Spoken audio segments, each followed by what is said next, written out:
I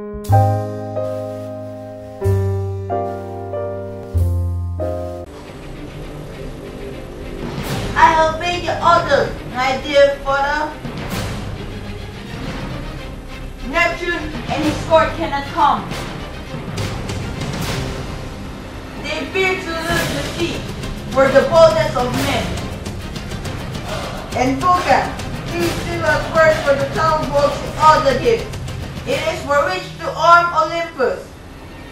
And as for No, I don't need them either. Heaven, Ganymede, serve the lifetime to the immortals, so that the immortals may have it. I would like to propose a feast, and before we start the feast, I would like you, immortals, to show me which among these humans, those sons of earth, you think is deserving for the trumpet of war, for the golden lyre and mother of earth, and also for the laurel which only grew in the immortal garden. permit me, Jupiter, to speak first, since I am your wife and the mother of all those powerful gods. I present you the writer of Iliad, Homer, who indeed is brave and bold with his Odyssey, so reflective and so prudent. I believe, as all of Olympus believes, that nobody else has made himself so worthy of our esteem. Pardon me, sister. Why forbid you if I do not share your estimable option? And you, Jupiter, visible only to mortals, be lenient to me, please. I pray you not to allow he who sang should be vanquished by Homer. Call to mind the lyre of Virgil, which sung of all glories and made sweet even the laments of tragedy. Is it not true that he fulfilled all the requirements laid down by your holy mind? What? Why is the Roman poet to be preferred to the Greek? How can Virgil, a mere imitator, be greater than Homer? Abandon the argument, I beg you. Yes, let them praise you, Virgil, because they said he behaved well with you, and that Juno defends Homer because he's poet of vengeance. That both of you are really merely trading caresses and compliments. But you, Jupiter, why do you not intervene in this debate? There you sit like a stand-move, listening to trilogies at the Olympian. Husband, why do you allow a deformed and ugly monster to insult us? He came out of Olympus. Glory to Juno who never insults, for she just merely called me ugly and deformed. Shut up, god of mockery! Enough of this!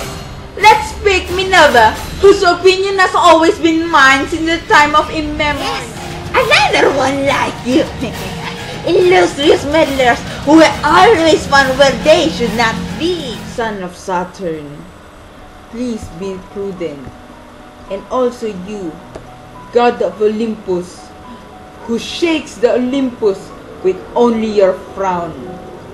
If perchance my arguments lack weight in your eyes, deign to refute them, to weigh them on the scales of just. In spite of so many sufferings and injustices, he had not cared to return blow for blow all the wrongdoings of his fellow men.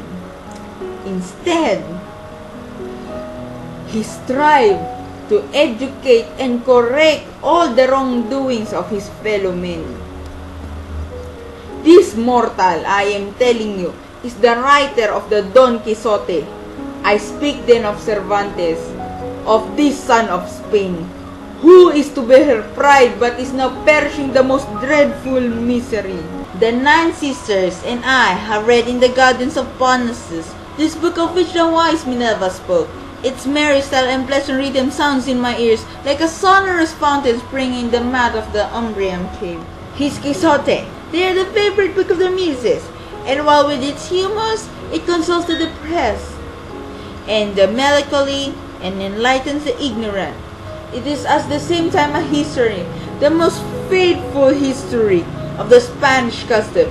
I am therefore of the same opinion as the wise Pallas, and may the gods who do not share the opinion forgive me. If the greatest merit of Cervantes consists in having endured so many misfortunes and sins in other respects, he surpasses no one. If indeed he is not surpassed, then I can also say that Homer, blind and miserable, once substituted on a public charity, wandering through the towns and cities with his lyre, with his only friend living the most complete misery. This do you not remember well, ungrateful Apollo? So what? And Virgil, has he not also been poor? Did he not live long time for a single loaf and bread, and a gift for a sailor? The melancholy that breathes from his work does not tell enough of how much sensitive and delicate the heart must have suffered. Could he have suffered less than the brilliant Homer or the gay Cervantes? All that is true, no doubt, but you must not forget that Cervantes was wounded, overpowered, and taken captive on the inhospitable soil of Africa. There he drained to the dregs the chalice of bitterness, living under the constant threat of death. No, by my lands! No! Never! Not while a drop of immortal blood runs my veins! Cervantes shall not win! How can I permit a book to rise victorious that hurls my glory to the ground and makes mocks of my peace? Oh, Demas, who has forgotten the Trojan field where you were wounded by a mere mortal? If your reasons are backed by swords, mine fear no combat. With them on ground, but so may I not be called reckless, I wish to show you how wrong you are. Cervantes followed your banners and served you heroically on waters of Lepanto, where he would have lost his life had destiny not meant him for greater ends. If he abandoned the sword to take up the pen, it was by the will of the immortals, not to disparage you, as you have imagined in your wild delirium. Do not be ungrateful. You are generous heart inaccessible to rancor and odious passion. Cervantes ridiculed knight, a rancher because it was no longer proper to his time. Besides, those are not combats that you do honor, but battles on the open field. How well you know? There are arguments, and if they convince you, I accept your challenge. Zeus! Minerva! Apollo! I shall put an end to this dispute. We will weigh the books with justice came, and thus the impartial judgment of justice came will be followed by this word, justice. You may now begin.